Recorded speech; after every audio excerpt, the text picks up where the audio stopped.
Hi. Well, I don't know what I'm going to do, but I'm going to just sit here and talk to you guys.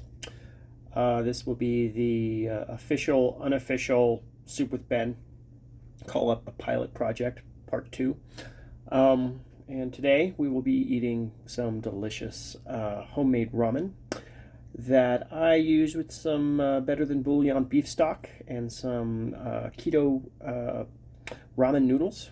I threw in some sausage and a little bit of egg and some broccoli and cauliflower and doused it with a lot of garlic and some cayenne pepper because, well, who doesn't like cayenne pepper? Anyway, so we're going to have some food and hang out, talk about life, love, and the universe and everything.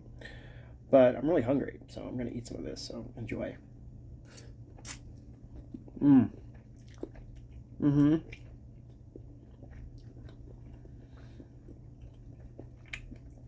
Yeah, that doesn't suck. It's pretty good. Now I know I'm not eating with chopsticks. I'm a fucking monster. I get it. I get it. It's all right.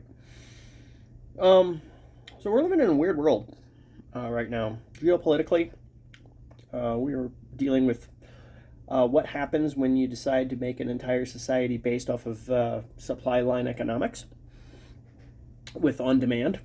Because now we don't have anything. Um, that's not true. We had some stuff. But we're already seeing like what it happens when like everybody panics and decides to buy all the fucking toilet paper last year. Um, Now we've got supply line issues all over the world. We've got bullshit going on with fucking computer chips. You can't get a video card to save the life of you. All sorts of crazy shit. So that sucks. But it's also been really eye-opening, and I hope that the world is realizing like our economic system is so fragile. It's like just a thin bubble around the world, kind of like our atmosphere is just a tiny bubble around our planet. Um, and just one good whack or asteroid or fucking thing, it just fucks it up. Be it a virus or celestial interruption. We've got bullshit going on. So that's kind of annoying. But, you know, it's life, and here we are, living our best life as best as we can. Not that, like, in America here, like, things are still pretty fucking rosy. So that's nice. Uh, Compared to where it could be. I mean, it's still shitty for some, and that sucks. Our healthcare system is laughable. Like, it's a for-profit system. It doesn't make sense. Um, so, those things suck. But we've got food for now. Um, and coffee, which is great. So, what can we do about it? Really, that's really what it comes down to. Like, what can we do about it? Um, well, you can run for office, for one thing. That's what I would really suggest. I think that if you don't like the way things are, you can run for city council. Start at the grassroots political level. That helps a lot. Um, and you don't have to have the right ideas. You just have to have eat eat enough good food and have theanine in your body and fucking have like decision making factors that you can actually work with. Critical thinking skills are learned at any age. Um, and the best way to do it is trial by fire. You're gonna fuck up. Everybody fucks up. Uh, Being good at something doesn't mean that you're perfect at it. Uh, and it just means you suck less. And that's really, as the words of Elon Musk, try to suck less. That's really what it comes down to. So that's what I'm trying to do. Mm.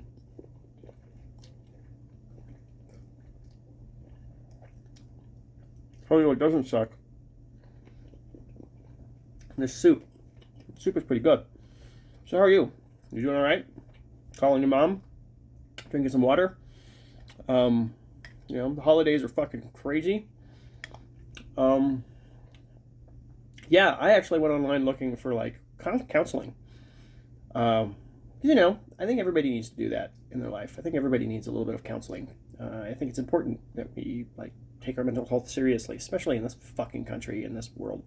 And you know, I was like, holy shit, you guys want $260 a month for 4 counseling sessions online. That's what you got. It's like, I can't afford $260 a month. Not right now. My job isn't super fantastic. It has all the workings and potential to be, because I work in the solar industry, but I'm not at that position. So unless I can find some kind of like free health care for counseling, that's not what I'm going to do.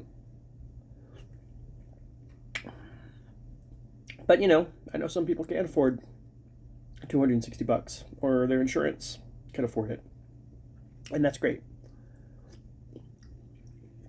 If you can afford it, I think you should do it. Counselors are like massage therapists. Everybody should have one that they love and go to when they need to. And at first, when you see a massage therapist, you gotta fucking go a lot, because your body's fucked up. It doesn't know what to do with all that stress and tension that you've been built up with. And if you've got an adequate, comparable therapist that knows what they're fucking doing, they'll work that shit out. And then you can taper off and not have to see them so much. And that's kind of like what, your brain is a big fucking muscle too. It gets twitchy. It hurts. Did you know the brain doesn't know the difference between external and internal pain? Emotional or physical? The big old meat box inside the blackened skull doesn't know anything about any of that. It just experiences the stimuli that is given to it. So you can literally take ibuprofen and feel better emotionally. Just emotionally, you just feel better. That's fucking crazy. I also think that's why, people get addicted to opioids, because a lot of the emotional pain that they experience is alleviated. And the addiction is the fact that they don't have pain in their lives. I mean, there is a neurochemical addiction, of course, but a lot of that is just emphasized by the fact that your social situation may be so fucking shitty that removing the pain out of your life is a big fucking deal. Like, if you were in excruciating back pain, somebody came around and just, gave you some drugs and you're no longer in pain, you're like, oh, fuck, I'm going to do that. And you're going to do that until excess. You're going to do that until you fall down and you are just a miserable human being again, but you're not miserable in the same sense. You're not miserable in that I hurt emotionally or physically. You're miserable in that my life doesn't work. I don't know why. Or you do know why. But you can't bear the fact of not doing the thing that's keeping the pain away because it hurts too much. And more fun than that, the nerve endings which respond to pain, when they don't get used, the enzymes and hormones that are inside of them build up. They get all nice and fat and plump and juicy. So when you start to experience those nerve endings again and the pain starts to register, guess what? You haven't been fucking experiencing it for a long time, and it's a use it or lose it principle. Suddenly, it fucking hurts. Like, it is like 10 times more painful than it ever was before because you were so avoidant of the pain. And it just built up and built up and built up. And now all these nerve endings are just like hammering away. And they make it fucking super shitty. So, that sucks. And we have a whole entire nation that's avoiding pain. Pain is not a productive product in our society. And as a capitalistic society, anything that gets in the way of cash production and productivity, not good. So an externality of not supporting people in pain is great for a company. If they don't have to fucking support you, with an adequate insurance policy or anything like that, and you just build up the pain and you just have to deal with it, and that's just the story, which is crazy. Like, you become a non-productive citizen. And, it's not all about the means of the masses and making fucking money. Like, that is so 1980s. It's necessary, but not to the point where, you sacrifice your livelihood and your wherewithal and your fucking time. Your time is precious and invaluable, incalculably valuable. And people exploit it and piss it away at your expense all the time. And we let them. I think a lot of that's because it's socially behaved acceptance to do so. Oh, I'm getting paid $12 an hour. Oh man, I'm getting paid $15 an hour. Oh man, I'm getting paid $30 an hour. I think you're worth more than that. I think I'm worth more than that. I think getting paid for what we do is an ancillary product of what we are doing. I think, universal basic income would behoove us on top of, getting, some ancillary pay for what we do. People want to work. People want to do jobs. People want to be part of society and functional. Like, that's part of our DNA. Like, that is societally part of our evolution. That's what we do. So why don't we allow that to be, instead of like this whole fear-based freeloader, oh, these people are just gonna sit around like hippies and fucking make daisy flower head fucking headdresses and put guns and flowers and guns and fucking blah blah blah. No, fuck that. Yes, some of them will, because everybody does everything. Like, there will be a bell curve. Yes, that's true. What's the percentage of that bell curve that's going to create that many people out of the masses of people who are going to do stuff and then actually have the pursuit of happiness in their life? Way more, to the degree where that small percentage of people who do bullshit stuff, they don't matter. Sure, let them do that. They're gonna do that. Everybody's gonna want to fucking do that at some point. They'll get bored of it. They'll get back to doing something else. We give them some opportunity to do things. But, people are working shit jobs for shit pay. And we got a taste of what that felt like with the whole pandemic. Like, we have a worker shortage because people realize that they're worth more. Like, they were getting paid, even with the fucking measly amount of money we got from the government. $2,500. Oh, fucking yeah. Oh, man, I got some unemployment benefits. Oh, boy. Yeah, and the unemployment benefits paid better than the jobs. That's not the unemployment's fault. That is not the unemployment's fault. That is shitty work design embedded in our capitalistic system. That is the capitalist system fucking over us and our time for profit for a very small few people. And it's not like, your mom and pop stores are getting a huge amount of money. I mean, they might be getting some, but, you got major corporations that are, being more profitable than any time in the year they've ever been. And we're like, well, I guess that's okay. Sure, it's okay if they're paying their fair share, but they're not paying their fair share. There's no taxes, there's no support structure, there's no universal health care, there's no fucking universal basic income. Like, these things don't exist.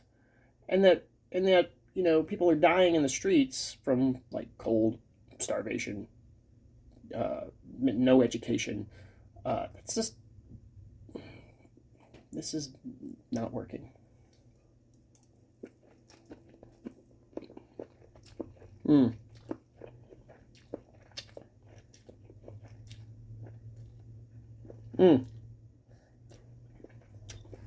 These keto noodles are fucking good. I'll tell you that. Pretty pleased with this. Anyways, I can go on and on about that. I don't think we really need to. I think we all have a firm understanding of what we want, what's right in the world. Try to do your best. Don't take things personally. Don't assume, and be impeccable with your word. For agreements, you make those agreements. You're making those agreements all the time. You've made those agreements since you were a child. You've made unconscious agreements that you didn't know you made. You've agreed to yourself what's appropriate, what's not, what you want to do, what you don't want to do. And those things are important to know. And you have to like do a self-inventory and be like, did I agree to this? Is this what I wanted to do? This is how I want to be? And ask yourself. And then you can tell yourself, no, I don't agree to this. I don't agree to that. I do not agree. I doth protest. And that's important. It really changes your scope of who you are and what you can do and your responsibility. So I invite you to check your agreements. What have you agreed to today? What didn't you agree to today? Those are good questions to ask ourselves all the time. I should ask myself that more often. But you forget. Life gets complicated. Things get weird. Your heart gets twisted. You start getting insecure about stupid shit. At least I do. I overthink all the time. It's one of my biggest pet peeves of myself is I overthink. And I don't mean to. It's a blessing and a curse. I can do all sorts of cool things about overthinking things. But when you love somebody and you make assumptions or expectations and they don't meet your expectations, then you get weird about it. That's on you, dude. That's not them. Did you tell them your expectations? Did you feel ashamed of your expectations? Maybe. But it's hard for people to want to live up to an expectation if they don't know what it is, or if it's even realistic. Sometimes it's not realistic. Sometimes other people have other shit going on in their lives. It has nothing to do with you. And they can't meet an unconscious need that you think you need. So I invite you, with me, to make sure that your expectations aren't clouding your judgment. Try not to have them, if you can do it. If you can get out of that loop, that's a great way to do it. Breathing exercises can work with that. I'll talk about that next time. Because we're hitting the fabled 20-minute mark. This is an important thing to know. Don't go over 20 minutes with a conversation, especially on the internet, because people get bored and they don't like that. So who wants that? Who needs that? Who needs that? That's a thing to say. Anyways, I hope you guys are well and that you are looking up in the sky. There are UFOs to be seen. You gotta look for them. Dreams can come true. And you can change the life of everyone around you by being kind. Saying a kind thing to someone else can change their life. Sharing with them what is special about them, why you have gratitude towards them. Tell them the story of your gratitude, and you will change their lives. And then maybe they'll change yours by sharing you what they have to say with gratitude. Gratitude's a big thing. It's another thing we'll talk about. Anyways, you guys are great. And thanks for being here and listening to me yabber on. And may the force be with you.